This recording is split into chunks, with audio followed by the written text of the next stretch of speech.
Welcome to the Low Production, High Value Show with your host, Andrew Jenkins. On the show, we'll be exploring the world of entrepreneurship, social media, and the growing digital landscape.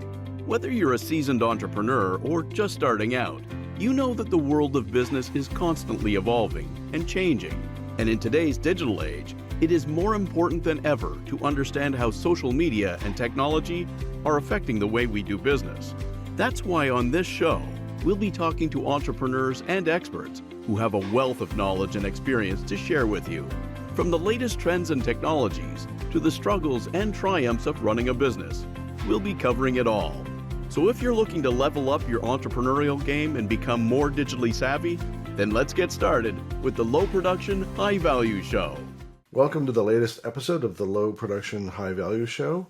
Today's guest is Tim Hughes, co-founder of DLA Ignite and, for those watching, author of the second edition, hey, twins, author of Social Selling, second edition. Andrew, thank you so much for inviting me on your show. Great to have you. We actually met. I don't know if you remember. We met. It was near Christmas, 2019. That's right. And there was this, and we met, and there was this really bad flu going around. Which then suddenly turned into the COVID-19 pandemic only a couple of months later. So it did indeed. We're going to use the book as a jumping off point. This is the second edition. I've read both the first and the second. Two things. What inspired the need for the second edition, and what's new or different about the second edition? To your question, the book was written in 2015. It came out in 2016. It was the first book on social selling out, and two things. One, I wanted to update it because so much has changed. When I wrote the first one, I'd basically been working in a corporate role, and the only examples I had were what I'd worked from in terms of the corporate. I then, in 2016, set up my own company in terms of transforming people to use social as a mechanism to sell and as a strategy with an organization. So I wanted to take that 6 years of experience and put it into the second version. Mm-hmm. So the first version has 187 pages and the second version has 306. So that gives you some idea of and if you put the two together, the first one kind of looks like a bit like a pamphlet, whereas the other one is quite a big, thick book. Mm-hmm. And so really what I wanted to do was get all that. The other thing was that I still get people saying to me that they think that this is the future, whereas this is actually the now. In fact, I've got examples in the book that show that if you're not doing this, you're already 2 years behind. Mm-hmm. So what I wanted to do was also go out and talk to practitioners, people that are doing this already, and get them to basically give their advice. So I've got input from Cyberhawk, which is a client of ours. They're a drones company. Telstra, RingCentral, Namos, which is an Oracle consulting company. Mercer, Ericsson, as well as there's a 2,000 word piece that a headhunter has basically done for me, which is about what you need to do when he's looking for people nowadays in the digital world. So that's one of the things that I wanted to get across. When you talk about sort of your shift from corporate sales to DLA Ignite, and authoring the first book, where I think it's safe to say that a lot of what was in the first book was you expressing your own personal experience and applying the methodology. And now the new book incorporates case examples from clients that you've worked with, like Cyberhawk and so on. And so that shift, what I'm wondering about is, with respect to the organizations, where a lot more effort has to be applied? Is it teaching salespeople the philosophy and methodology versus, I'll call it, the change management and influencing leadership about what the change has to be to the organization from a culture and behavior point of view? Okay, yeah. So as a business, what I realized from the start was that we needed to have a methodology. We're not in the business of coming out and giving people the 2 hours and hints and tips, because it does nothing. This is about going to people and asking them to do something different. And I've sat in front of lots of 40-year-old salespeople with their arms folded who say, "You cannot teach me anything." And at the end of the program, them coming up in the days when you could meet, them coming up to me and hugging me and basically saying, "You've changed my life." And that's the difference in terms of, funnily enough, I lost a piece of business recently. The people have decided to do it in-house. And I thought it was really funny that the person who's rolling it out actually left a comment on my LinkedIn profile last night that said, "It's really hard trying to roll out social selling across an organisation." Yes. And I learned that back in 2014. If you want to go through the process of trying to learn it, you can do that. Or what you can do is the whole point of setting up the company was that you get outside experts in, just as much as you get, when in an organization, we teach people about inclusion and diversity. We teach people about health and safety.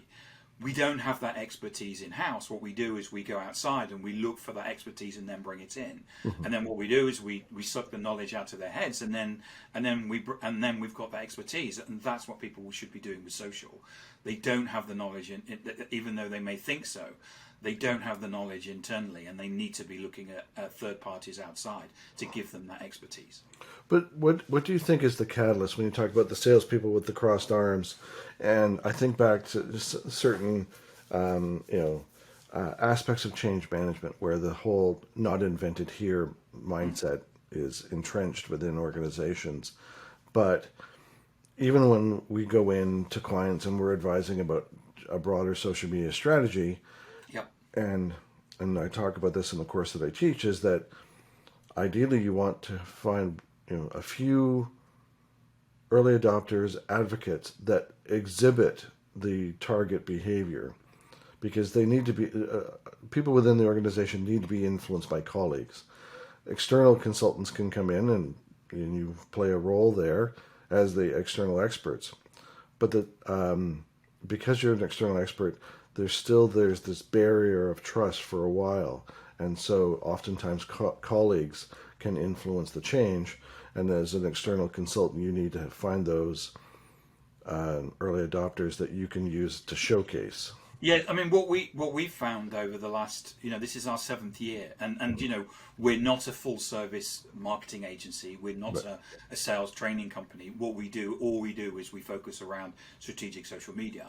We don't do anything else. And the thing that's been interesting about the journey over the last 6 years is the two competitors that we had when we started off no longer exist.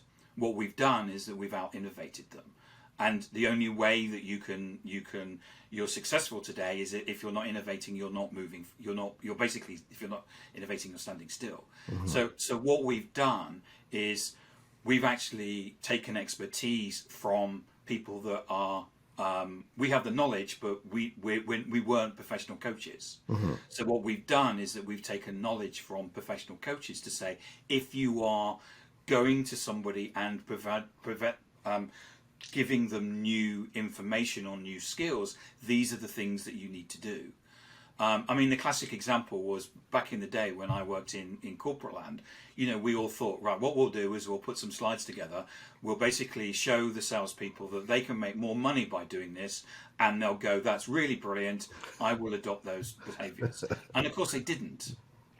So then we went and got LinkedIn to basically come and present, and LinkedIn did exactly the same thing.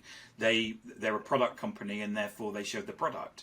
And in fact, using LinkedIn is a bit like me saying, well, these are the indicators and these are the pedals on the car. Off you go and drive. Once you get to a traffic lights, what do? Well, you don't. I never told you when it's on red, it stops. You just drive through because you're just using the pedals and the steering wheel. You don't understand how to use the road. So what we've done is that we've built into change management methods into the program. So much so that now the Institute of Sales Professionals, which is a sales trade body here in the UK, have basically certified the program. So it's now a qualification, just like like you get from a university or a school, and we're the only certified social selling program in the world. Congratulations. Well done. The well, going further with that, when you are in front of, like you said, LinkedIn, no disrespect, were more product oriented in their approach. When you are working with a group of salespeople, where do you begin? What's the foundation of your message to them? So what we will always do is that we go through a process of explaining to them how the world has changed, because there's a lot of people who are my age. When I was at school, there was no computers at the school, and when they did in my final year, when they had a computer, they gave it to the clever people. So so how it's interesting that I ended up spending my career in IT. But the fact of the matter is, we have a whole leadership out there that grew up pre-pandemic, quite often pre-computer, quite often certainly pre-social media, and we have this view that social media is about posting pictures of your lunch, or it's about fluffy stuff. And basically, when you walked at so at Namos, Namos Consulting, they got a $2.6 million deal through using social selling. Now, when you say that to people, they go, $2.6 million, yes, and then they've just taken another $500,000 out of them. You say, this is, people are using social media for proper sales stuff. And when you explain to them that the CEO at Cyberhawk, Chris Fleming, who's the person that is quoted in the book, he decided to take his company digital, and they're going to IPO faster and at a higher rate by doing that. So the whole of their C-suite are on social, and everybody who's watching this can go and look at Chris Fleming, Cyberhawk. You can see all of the C-suite there, even the CIO and the CFO, because they understand the need to basically have digital resonance with people. And when you look at them, you go, that looks like an organization I could do business with, rather than these people out there that that basically are invisible to the modern customer and the modern buyer, the modern job hunter and the modern investor. Because this isn't just about buying anymore. This is about how you're going to get your future employees and how you're going to get your future investors. And if you're not active on social media, you won't get them. And there's when I wrote the first book, there was no research. There's now research that says if your CEO is not visible on social media, you'll get less money, investment money. In fact, it's 15% on LinkedIn and 5% more. You get 5% more if you're active on Twitter. So the fact is, the data shows that you need to be there. So in terms of the three things that you need to say to salespeople, well, there's three things. One is you need a buyer-centric profile. We know that the modern buyer is active on social media. We know that they're looking for insight. We know that they're looking for to be told something they don't know. Why do we know that? Because we do that ourselves. The first minute that we want to buy something, it doesn't matter whether we're going to go for a weekend in Iceland or we're looking for a $100,000 accounting system, we go on social media. Again, the data shows that now everybody under 30 now will go to social media to search more than they do to search engines. We actually go to both, but we get a different response. If I go to Google and say, what's the number one CRM system in the world? You'll get 10,000 CRM vendors basically buying that search. It doesn't give you the answer. If I go to social media and say, what's the best CRM system in the world? Probably someone has actually written something on there that says, I've got this CRM system and it's rubbish. But what you're getting is that you're getting people's opinion, and you're getting far closer, and people know that. We know how to search now, and we know what to find. So what we're looking for as a buyer is that we're going on to social media, and we probably don't even know the question to ask. So we're going on there and we're looking for something. I've got this problem. We can't seem to get the accounts. We're taking too long to close the accounts at the end of the month. There must be a better way than this, rather than saying, "Can I have a new accounting system?" And what happened was, say, with the Namos example, was that the buyer went online, they searched, they saw the salesperson, and they went, "I think you could help me." And they walked towards that salesperson and said, "I think you can help me, can you?" And then there's a conversation that takes place, like it has done for 40 years, between buyer and salesperson. And that's what turned into a $2.6 million deal. But the fact of the matter is, I would say that probably every single salesperson positions themselves at the moment on LinkedIn as a salesperson. And what do I think when I see a salesperson? I go, "I don't believe a word you say. I don't trust you. I don't. You're going to try and sell me something I don't want, and therefore I'm going to avoid you." That's the great thing about social media, is that we avoid salespeople. So the first thing that we need is a buyer-centric profile. So when someone sees us, they go, I think you could help me." The second thing that we need is that search works differently on social media. It's based on your network. So you need to be connected to and have a network of the people that you want to influence. So they may be the people that you want to sell to, but it could be there's people advising those organizations. But what you need to do is you need to have a wide and varied network as you can have. LinkedIn allows you to connect to 200 people a week. So that's 200 conversations you could have. Now, the key thing about social media is that social media is about conversations. A lot of people think it's about posting or something like that. It's not. This is a mechanism to give you conversations. So each of your salespeople has, for free, an ability to have 200 conversations with your prospective customers a week. My question to the people watching this is, why aren't they using them? But this isn't about, remember, we hate being sold to. We have a flight or fight reaction. It's a natural thing that comes to us that we built from the days that we were walking on the Serengeti. And so when someone connects to you and says, "Hi, I'm Tim Hughes, and I've got this new reel-to-reel tape recorder to sell to you," you go, "Well, I don't want a reel-to-reel tape recorder. I haven't got any reel-to-reel tape." So the fact of the matter is, we hate all that, and it's spam. It's not social selling. And so this connect and pitch, these people that use automation, that's not social selling. It's spam. And what we do is that we teach people, first and foremost, have a buyer-centric profile, but the second thing is how to connect to people, to have conversations. Because conversations create sales. What you sell requires a conversation. What I sell requires a conversation. Probably everybody that's watching this. So that's the second thing, is that we need to have a wide and varied network.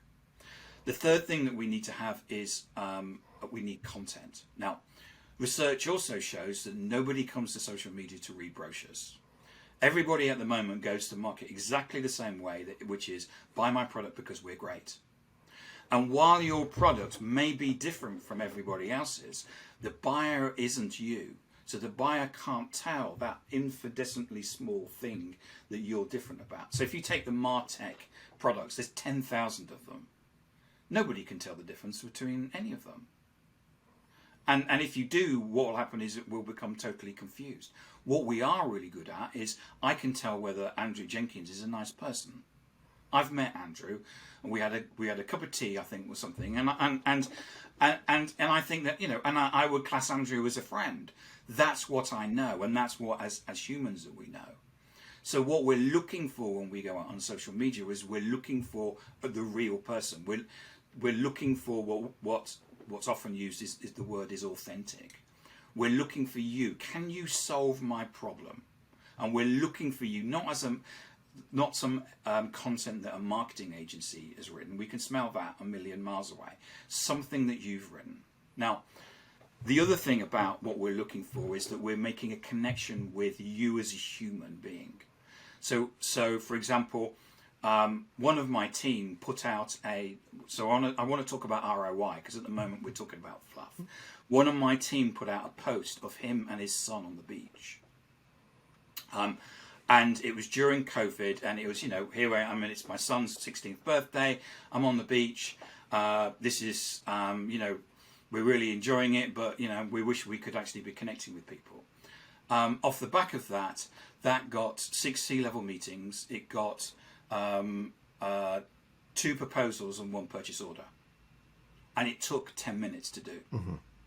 Now, there's not one single demand gen facility that you have, cold calling, sending spam emails or advertising, that can get you 6 C-level meetings in 10 minutes.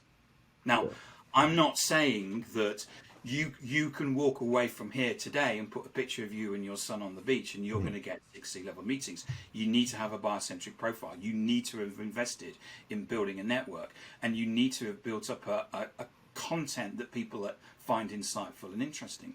But when you do, and when you invest in those things, that's the sort of response that you can get.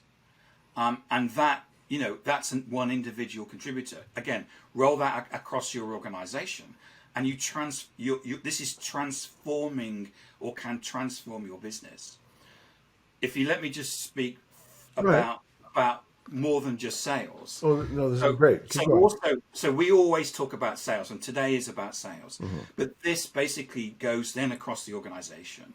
So we have one client, for example, that no longer pays for recruitment consultants and job ads. And they don't need to, because what happens is that they're sharing content. This is us at a team meeting. This is us. This is us. This is our ESG policy. This is why we think that diversity and inclusion is really important, etc., etc., etc., etc. And what you find is that people will see that, who are connected to you or through your network, and they go, "That's the organisation I want to work for." And that what they get are people walking towards them saying, "I want to come and work for you." And so what happens is that we always talk about sales, but actually this is about strategic social media that rolls across the whole of the organization, whether it's procurement, whether it's HR, whether it's sales, whether it's marketing. This is a transformational platform. And what we need to be doing in our organization is empowering our employees to be digital, not just the salespeople. And also what we need to be doing is getting them to have the understanding that they can do things like change the processes, so they don't need to pay for recruitment consultants and that. We can go back to sales now. Well, you raised an interesting point about sort of empowering employees.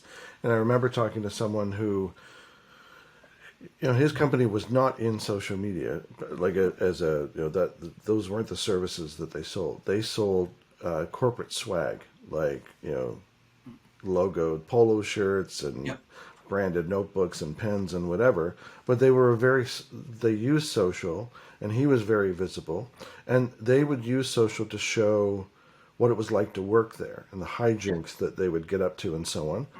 But one thing he noticed was he had never encouraged or asked any of his employees to share on social their experiences there or whatever, and soon discovered that they were. So they were sharing their excitement, their pride in being part of the team. And that had a halo effect for the business and so on. And, and I often advise clients about social can raise your employer brand, give people a portal into your culture, and all these things to your point, attract talent, retain talent, and instill pride and keenness in retaining folks. It would be nice to see more people adopt such behavior. I think what I would say with that, Andrew, sorry to go ahead. is that would be the exception rather than the rule. True. What we see is people are scared, and because first and foremost, we hear about things that have gone wrong where people have posted stuff on social media, and we also you'll find that people, at the end of the day, they don't know what to do and they are scared. We spoke to a CEO of a company that sold a social media tool, and we said to him, "Why don't any of your people in your company post on social media?" And he said, "Well, they should know what to do. They should be." And we said, "So have you given them permission?" He said, "Oh, I don't need to." It's like, well, none of them are. And this is actually about, in that case, he was very lucky. Maybe he actually had given them permission. But with all these things, part of the change management process is there needs to be a leading from the front. Right. I'm the CEO of an organization. I post a blog or a post every day, and I do it for two reasons. One, if I don't, I'm invisible. The other is I want everybody in my organization to say, Tim posts a post every day, therefore I have to as well. As a leader, I have to exhibit the behaviors that I would expect all of my staff to exhibit.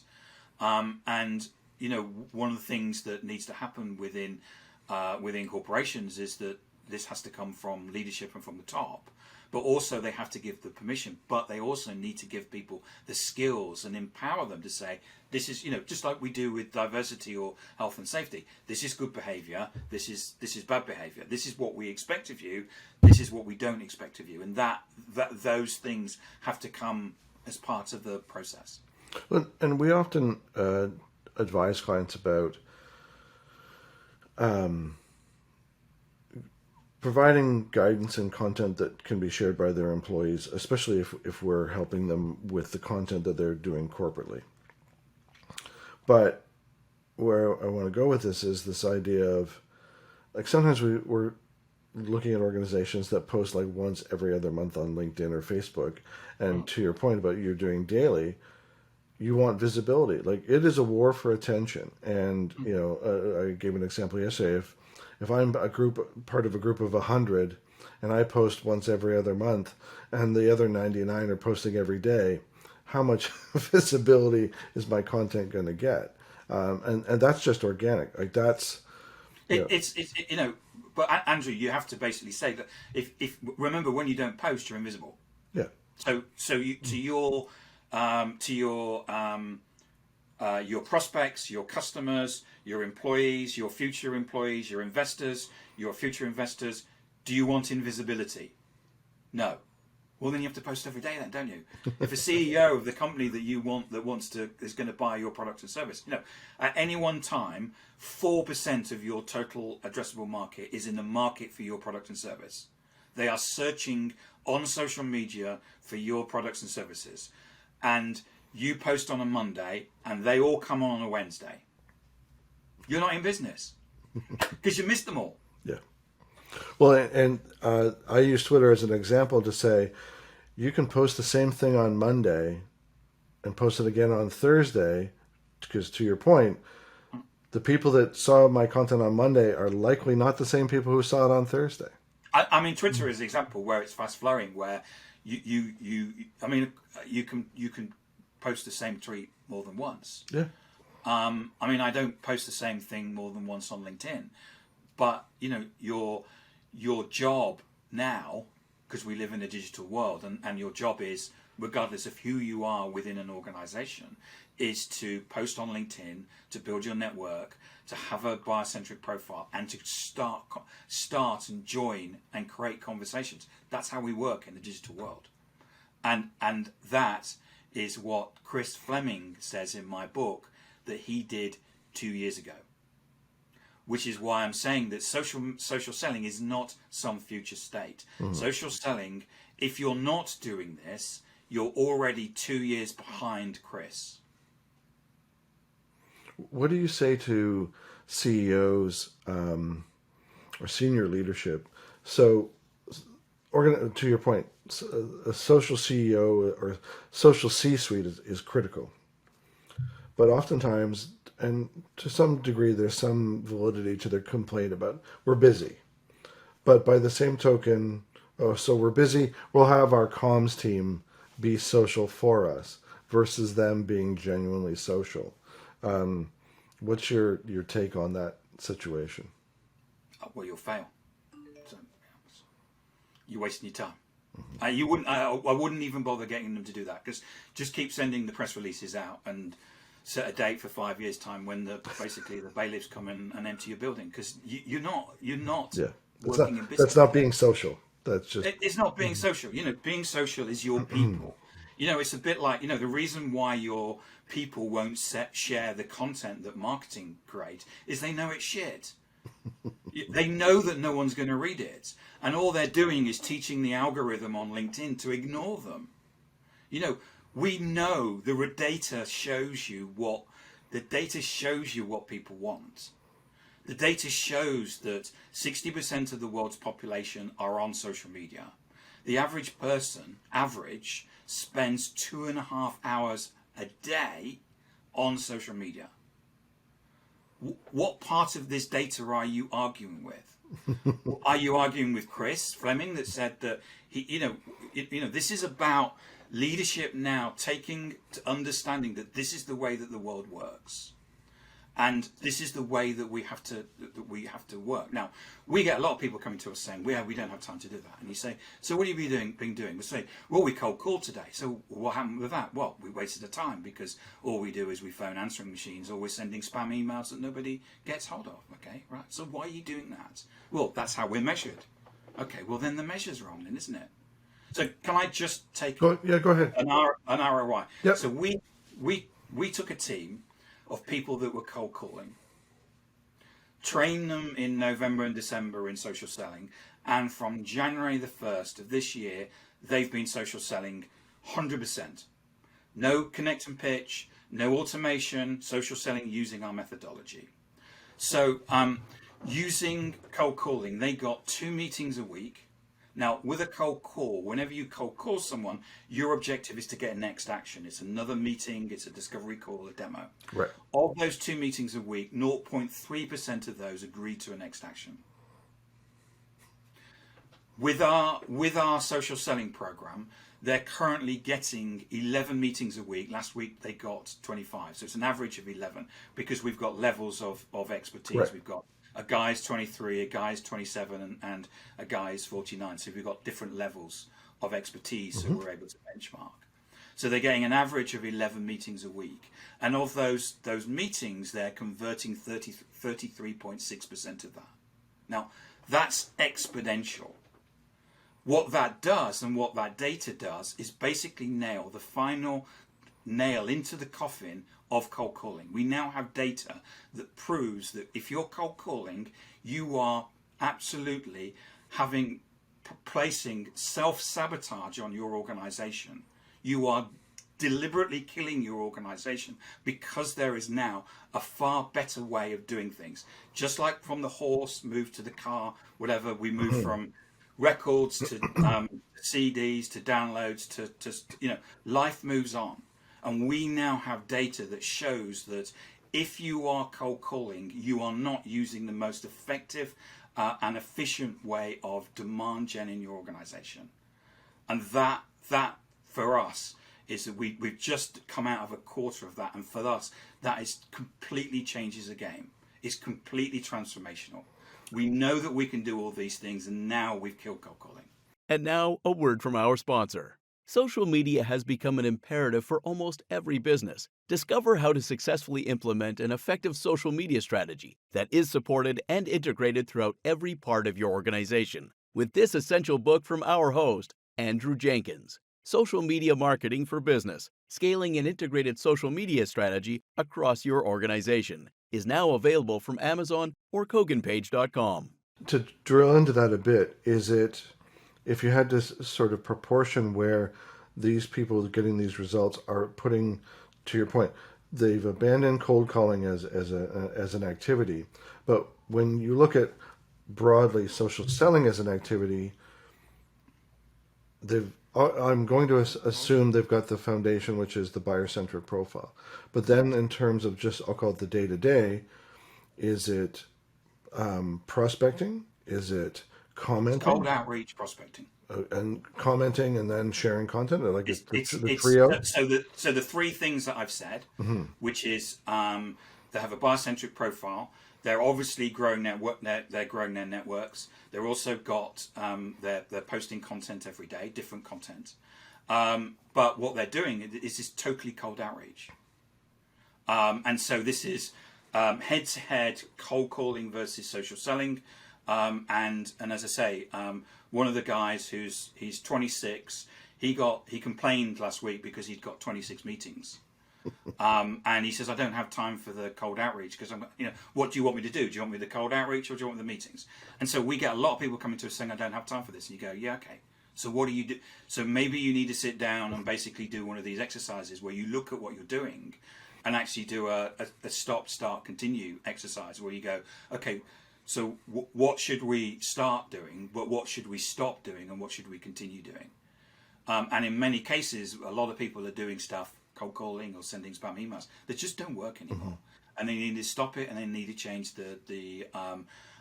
change the metrics that are forcing people to do that, and they need to move. We live in a digital world. The data, I keep saying, the data shows that they shouldn't be doing this. It's not Tim Hughes' opinion. I totally understood. When I wrote my first book, it was Tim Hughes' opinion. Now we have data that show how to do this, and we can benchmark people. We can show you the benchmarks. We can show you exactly how many dollars that you would expect to generate by using social media. We're able to do that by using the team that we've got. And as I say, that's a change. Completely changes the market.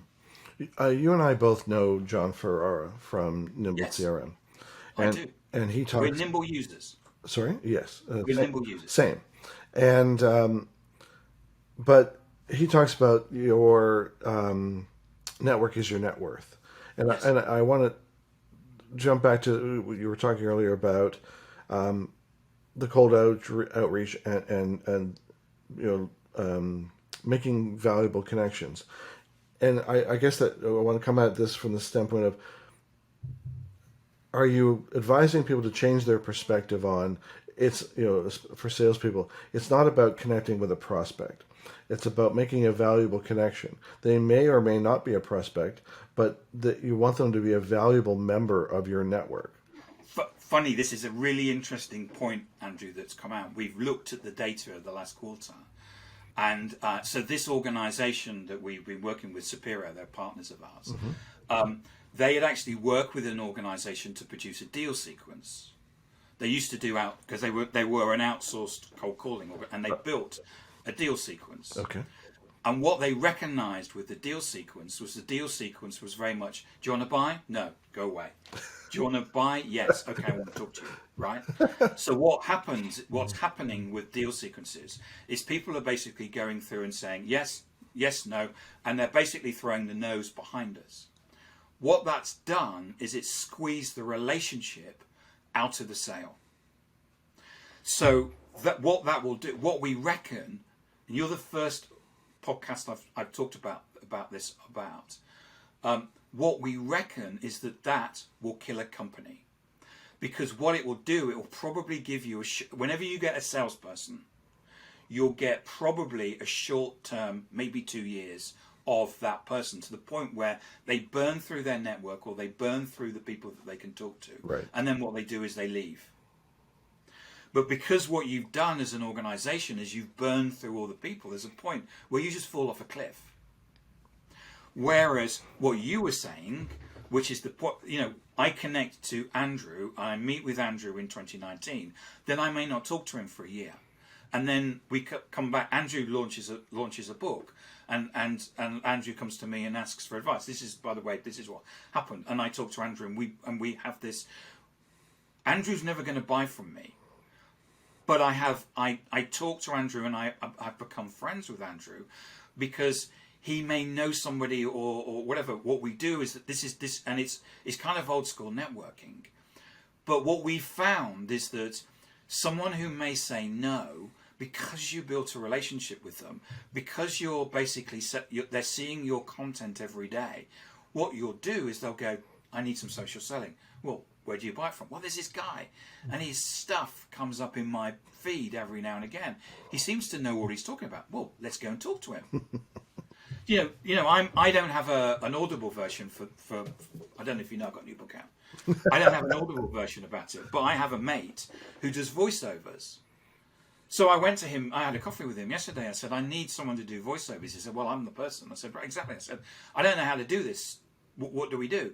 Now, I'm not actually going to go out and talk to any other voiceover person, because he's in my network. Mm-hmm. I know him, and he's the natural. Why would I want to talk to another two people? Even if it costs me more money, it doesn't matter. There's a time saving, of having to talk to other people and then telling them, I'm sorry, you haven't got the business. Yeah, there's time and trust. Yeah. So I trust Simon. Simon will do an amazing job. It will be the best thing, and I know it will be probably, it will be better than. So this is we have lost this idea about the relationship. Mm-hmm. I think it's partly because it's you're Canadian, so it's an American thing. You're nice, Canadians are nice, where in America we have these people that it's red meat and it's got to be sales and you've always got to be closing, and if you're not doing those things, it's not proper sales. No, this is about winning. This is about market share. This is about being number one. Mm-hmm. This is about winning deals. And I don't really care about whether you think I'm a macho salesman or not. This is how, as a CEO, and as CEOs out there are basically going to make sure that they've got long-term longevity in their organization by making sure that it's not just the market they're going for, but the market outside that. So just the point is, any one time there's 4% of the market looking for you, mm-hmm. 96% of the market is not. You need to be selling to more than just the 4%. You need to be getting and punching into the other 96. Well, you do that through relationships. Yeah, and I'm often asked, do I connect with people I've never met on LinkedIn? And I say yes, but I review their profile. I look at, did they personalize the message? And I don't look at it from a transactional point of view. I look at it from, is there value in us being part of each other's network? Yes. Not necessarily now, but maybe someday we might be able to help one another. I totally agree. I get a lot of people who come to me who were like personal trainers. I had a friend of mine who basically posted today a picture of himself, and he said, "Look, I know I've got a couple of pounds, but on me, but why do I get loads of personal trainers basically connecting to me and then sending me their program? I'm actually happy with the way I am, but it's this." You connect with people because of the fact that, I don't connect with personal trainers anymore because I know the first thing they're going to do after they connect is basically pitch the service. I totally agree with you that you connect with somebody and say, are you going to be useful in my network? Mm-hmm. And I may never meet you, but you seem like an okay person. You've got your profile's interesting. I see what you stand for. You're putting out interesting content. You're connected to other people that I know. Therefore, you must be a good person. Yeah. Yeah, I use that. I say, oh, they're connected with Mary. Mary would be connected with someone who's a jerk. And we have that, especially senior people. They're connection snobs. So what you need to do is you need to be connected before. We had a lot of people immediately. They were selling to the CIO, and immediately they go to the CIO and say, "I'm your local salesman for so and so." And what did happen? Well, they never connected to me. No, I'm not surprised. Well, why not? Well, first and foremost, they would have looked at your profile and go, "So who are you connected to?" Well, you're not connected to any of my team. And every leader has a particular lieutenant. If you're connected to that lieutenant, they'll go, "You're connected to Steve." Well, then I'll connect to you. So part of this is understanding that this isn't about what we do is that we teach people the psychology. We teach people how to be social, mm-hmm. which is not about LinkedIn training. This is because LinkedIn training won't teach you the fact that people are connection snobs, but being social will do. And what we talk about is this is about being able to walk digital corridors and have digital conversations. Mm-hmm. So in the past, what we've done is that we were able to walk in. We'd get let into a building, and then we'd walk down a corridor and go and find people and have kind of a quick 5 minutes with you. And now this is that when that person that you're trying to talk to is on Instagram, what are you going to do? Well, I've only been trained on LinkedIn. I don't know what to do. Well, actually, if you're taught how to be social, you being the fact it's on Instagram or TikTok or whatever it is, you can actually go and have a conversation with that person because you know what it means to be social and not to spam them and that's the important thing. It's about It's about the sociability of it rather than the platform. Well, and to me, the example of Instagram is no different than, like, I talk to people about, you're at a soccer game with your kids on the weekend and you're on the sideline with other parents. Oftentimes, you're not talking about soccer because that's already going on. So you talk about what you do during the week, or like what you do outside of soccer or whatever. And suddenly you're being social. Well, you can Yes. take that kind of interaction over to Instagram when they're sharing pictures of their kids playing soccer or whatever. Playing soccer, yeah, and say, yeah, did you win? Yeah. What was the score? Where are you in the league? There's questions like that without, the picture, the person who posted the picture of him and his son on the beach who got 6 A-level meetings, his second best post of all time was about Led Zeppelin. Because what we do is that I will have a conversation with you about their album Physical Graffiti and the song Kashmir, whereas I may not want to have a conversation about what I do and what my I get things like, so what's your strategy for the next 3 years? Well, you're a totally stranger. I'm not going to tell you that, am I? It's not like, are you for real? Yeah, I got an outreach from someone I connected. You're probably the same as me. I'm so good now at when someone invites me to connect, and I'm looking at their profile, going, I'm going to be pitched if I accept. And sure enough, he didn't pitch me literally, but he just within 2 days of connecting, he messaged me, "How's business? I don't even know you from Adam. Am I going to tell you?" He'll have a deal cadence, which will be in 2 days. What you do is you pitch them with that word, that sentence. Now, there's a just to share with your audience. There's a piece of advice that pretty much every LinkedIn trainer gives, which is massively bad. And what they always tell you is that your summary title on LinkedIn is the most visible thing about you on the internet, apart from your photo and your name. So if I happen to Google Andrew Jenkins, there's probably several of them, but what it will do, because Google loves LinkedIn because it's full of content, it will bring up your LinkedIn profile, probably be the highest thing, unless you've got a Wikipedia page. Well, I come up on the first page, but I compete with a much younger, better looking actor and his IMDb profile and a real estate agent in Australia. Well, I've got a Christian rock star who's a Tim Hughes as well. Okay. So he's younger and better looking and probably richer than me. But your summary title is the most visible thing about you on the internet. The mistake that everybody that tells you, they say what you need to do is write in there what you do. Wrong. Because I get people connecting to me all the time. I run a small business. I'm a CEO. So I get people and it says, I help small businesses with their accounting. I already have an accountant. Ignore. I help CEOs get physically fit. I'm physically fit already. I run 3 times a week. Ignore. And you know that when you've got one of those, someone's been on some of these get rich quick soon LinkedIn training, and they've got one of these things, you just go ignore. I mean, it is harming these people. What you want is to put your why. If you look at my LinkedIn profile, I have my summary title, and anybody who's watching this, come and look at my LinkedIn profile, look at my summary title and tell me that you've ever seen anything like that before. And the reason for it is that if you Google me and you go, what on earth is that? Click through. I've got the professional edition of LinkedIn. As soon as you look at my LinkedIn profile, I know that you've looked. I can send you a message and have a conversation with you. I'm halfway there to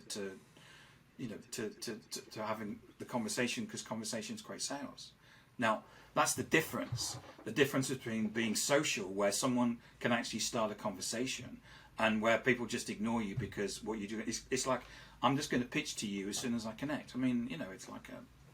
In fact, that would be a really good summary title. I'm going to pitch to you as soon as you connect, as a bit of a laugh. The Maybe that's my English sense of humour. Sorry. Oh, that's okay. The I want to I don't want to leave or end this without touching on this. You talk about your colleague and the post with the sun and the Led Zeppelin example. I want to connect that to your point earlier about nobody wants to read your brochure. And like recently for me, I shared a post about I had ChatGPT write a social strategy in millennial and Gen Z slang. One of the most successful posts that I ever made, and to your point, it was 10 minutes. And another one, I think I'm going to go and check that out actually, Andrew, because that sounds fun. people loved it. It wasn't. It doesn't sell a thing. Yeah.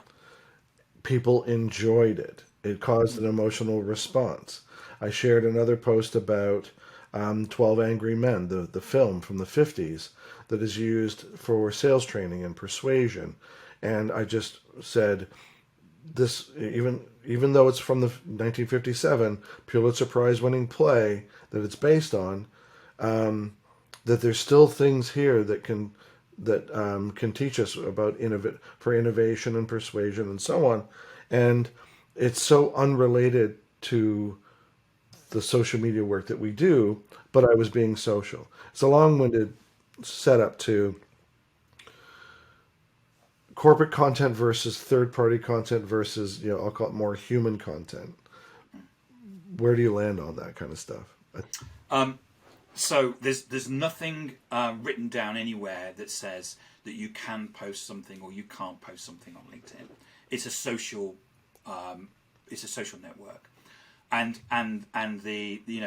it's social media, which is it's media where we're social. So what we should be doing is being social. Now we have research where we've actually looked at different types of content. And we know, and we're able to basically rank the content and say, if you do this type of content, you'll get this particular type of response. Now, what I would say is that whenever anybody comes to your LinkedIn profile, they need to know what you stand for. So if you're posting pictures of yourself on the beach with your son every day, my assumption will always be that you probably spend all day on the beach with your son. There's a senior leader who is in my feed who's always posting selfies of her with a team somewhere, and all I can assume is that she flies around the world and then posts selfies and then flies somewhere else. There's no detail behind it, so we have to know what we stand for. But the question that we get often asked is about human posts. Research shows that if you have a picture of yourself, you will get a better response. But let me take that argument head on. Often we have this conversation with salespeople, and you say, okay, so what's the best way of getting a deal? And they go, well, we either take the customer to a game, or what we do is we take them for a meal. And you say, so what you do is you basically, when you go to those things, is you take a big pile of brochures and sit there and read them out. And they say, don't be so stupid. Of course we don't do that. So what do you talk about? Well, we talk about our family and whether we like barbecues or where we're going on holiday or so. Okay, so why do you do that? Well, once we get to know the people better, that enables us to basically probably close the deal because we get closer to each other. And this is exactly what we're doing on LinkedIn. What we're doing is that and you would be amazed at how much people will walk towards you. Chris Fleming at Cyberhawk, on his LinkedIn profile, he's a CEO, and he talks about being expelled from school. And he does that because he explains that actually gives him what he feels is one of the best things about him to be a CEO. You need to go to his LinkedIn profile to read it. But the fact of the matter is that people lean into this, and what we're looking for is, when we go onto social media, we're not looking for brochures. No. We can go to your website for that. We're looking for articles that have been written by ChatGPT in millennial and Gen Z slang. Someone I know posted dad jokes. And I couldn't, and there I am. We go to LinkedIn and we go boring. Dad jokes. Oh, that's funny. That's funny. Oh yeah, that's a funny one. That's a funny one. Who was that? Oh, Paul. Yeah. Oh yeah, Paul.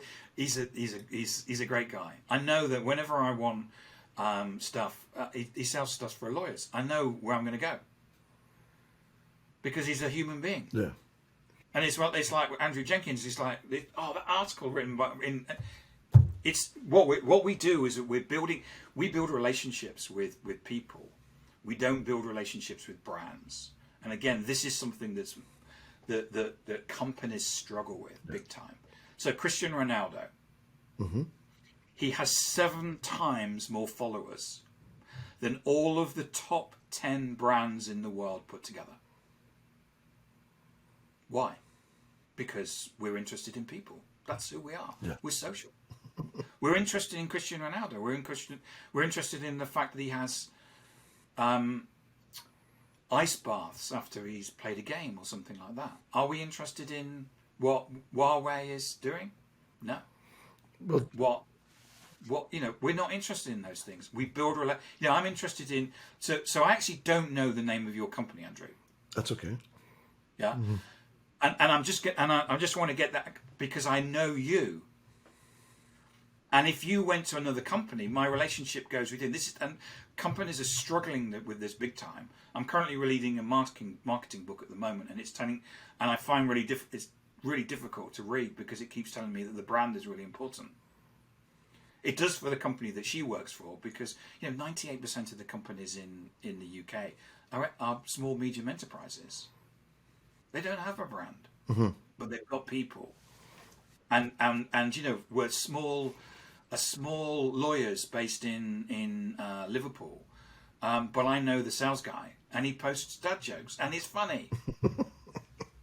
Well, and to your point, and this is the advice we give for clients that we are trying to help them mobilize their employees. It's like you will have, and we have the numbers to show you, you'll have more reach through your employees than you will as a brand. No, I'm sorry to tell you, your brand will just never perform to that level. Nobody wants corporate propaganda. Well, and it's about put the social in social, not the brochure, Yeah. And as I said, everyone goes to the market and says the same thing: buy my product because it's great. If Salesforce writes a white paper, I'm not going to read it. Because it's just going to tell you that Salesforce is brilliant. The same as HubSpot is just going to say the same. We all know that. But what happens is we get to our desk and go, yeah, but we've got the best product in the world. And because it pays my mortgage. And, if people just read this brochure, they'd know how great we were and we'd sell stuff. Sorry. Yeah, but then I can go to social and say, or to go to a LinkedIn group for social media practitioners and say, has anybody used X? What did you think? What was your experience? Yeah. And the brochure gets blown out of the water. We did some training with one of our partners in the States, and we get them to do a presentation at the end. And this person came in and plonked a copy. It was a foundation for putting on your face, and she said, "Do you know why I use that foundation?" We went, no idea. She said, because there was a discussion in Mumsnet about what was the best foundation, and that's the one. She said, I didn't even read the discussion. It came up with that was the recommendation. That's what I use. And that's the world we live in. Well, I had a student in my course a few years ago. She had moved to Toronto, and she shared this with the class. She was talking about, I needed to get my hair done. And she went on Instagram and she went #hair salon, #Toronto. And she said there was like 5 results came up that looked interesting. She looked at them. She looked at customers who like the customers there finished, or like the before and after, that had tagged the salon. And she picked one, DM'd them, booked an appointment.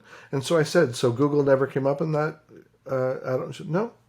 And to your point, that's the world they live in. And I keep thinking about Jay Baer's talking about be the best answer. Be a utility to your audience.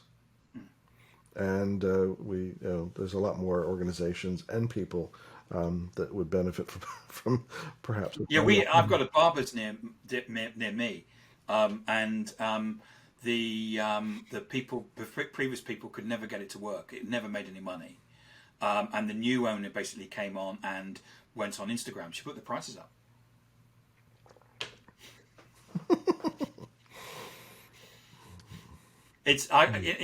She put the prices up by, I don't know, I can't remember it, but the fact of the matter is that she says I've got enough. By going on Instagram, that's enough. People come in. I was able to put the prices up. So this is the world we live in. We've moved to social. That's where we are. And your buyers are there, and your future employees are there, and your future investors, and you got to be there. I think that's a good place to leave it. I had a feeling we were close to the end, Andrew. Thank you so much for having me on and letting me chat away. Oh, I loved it as always to sit down and chat, and thank you for your time. And again, a reminder to folks, it is Social Selling, Techniques to Influence Buyers and Changemakers, 2nd edition. Available. The yellow cover. Yes. The yellow cover. Soon to be available in audio form. I've got to get Simon to do that. Okay. Yeah, but it's available in Kindle and paper. And mine's already. And and the thing is Andrew, that there's loads of people that use it as a workbook, and I've had people that have taken photos of it and they've carry it around with them. I'm very privileged to be in this position. Well, and not just because we're talking today, but I would concur that it's a tremendous resource, and I keep it close at hand as well. And having read both, and I'm a social media practitioner, I don't know everything, so yes, I still learned, for which I'm grateful. Thank you so much, Andrew, for today. Thank you for joining us on this episode of the Low Production High Value Show. Be sure to give us a rating and subscribe to make sure you never miss an episode. Don't forget to check out Volterra at volterradigital.com to learn more about how they can support your social media marketing.